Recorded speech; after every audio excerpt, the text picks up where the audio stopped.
Hey there, neighbors and naysayers. Clint Finney again. Just wanted to give you a picture of what's going on today. It's a fine Irish morning here at Spring Valley Stock Farms. January the 9th, 2022. Probably can't hear me very good because of the wind blowing today. Building fence on. This will be the last grazing through this field. This field actually was where we fed hay last winter. We unrolled hay on it. It was not in bad shape, but it was pretty muddy by the time we got done feeding hay here. Of course, we had a drought last summer, so they didn't move into this piece until November. We used another piece from August to November. Then we grazed or had them out here, not grazed. We unrolled bales on this from November until about February. And then we took them to the heavy use pad when it got really muddy. Field looks good, grew back good. Got Italian ryegrass, orchard grass, fescue, red clover, white clover. There's not a whole lot of forage here, but all I'm running through, it's the sheep and the stalker steers, or fat steers, I guess now.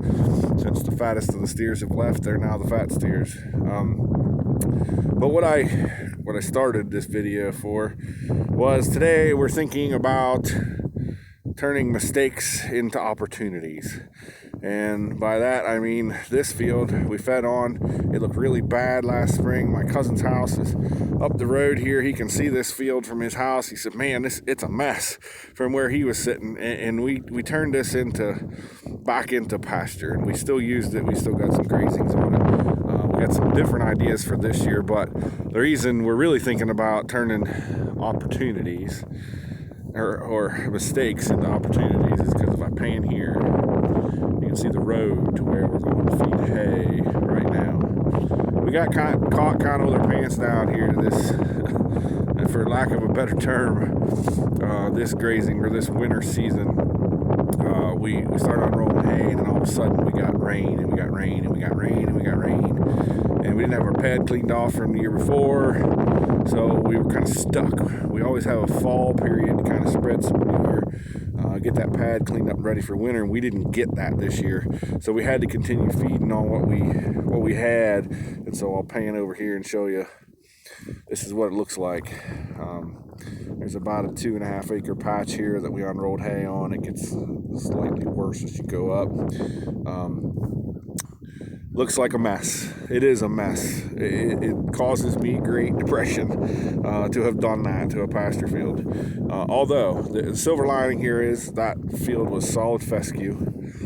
We're having a hard time getting alfalfa, any legume, red clover, white clover, anything growing in it. Very low fertility as well, down in the 13s and 15s. So we made a mess of this, and it pains me. I hate it, but we got some real opportunity now.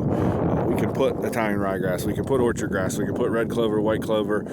We can even put some better fescue in there. And my experiment this year is always when I go out, I try to seed this thing first thing in the spring, as soon as I can. And I'm going to kind of follow the John McCarnes model here and get out here and disc it one of these days when it's just frozen, just to kind of break up the humps. But come April, when I typically seed these, I'm thinking I'm also going to, and I always throw in some turnips and some other things in there, some annuals in there. I'm really thinking hard about putting in some summer annuals when I do it in April. I know it's too early. I know they won't grow until the ground gets to 60 degrees, but I'd really rather have that seed out there and get it going. I really think I can throw pearl millet or sorghum Sudan grass out there and get it to grow. And so that's kind of the plan right now. I put sorghum Sudan in this. And in the areas that we've torn up just trailing with the tractor, we'll put pearl millet in it because we got grass on both sides and we don't want to deal with prussic acid. Not that I think that's a problem. I don't have any issues with it, never have any issues with it, but we'll just put pearl millet in them. But I'll pan on up. It's going to be one big multiflower rose bush, but you can see where the cows are now. So we moved them last Saturday up to a new field.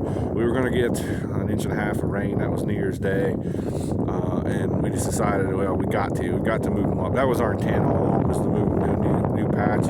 We made a decision that we might as well just stay here and tear this lower piece up until the rains kind of quit. And they did. Although I don't know that if I had it to do over again, if I would do that again. I think I'd probably just go ahead and move them earlier. I'd rather tear up more and tear it up lighter than I would make as big a mess as I made of that one. So today is all about turning problems into opportunities. And our opportunity here is we can now seed this to something a little better. I don't want to make these mistakes. I hate to make these mistakes, but part of what I'm doing here too is I want to share our successes and our failures as we go through a grazing season. And this is turning a failure into a success. Let's hope. Let's get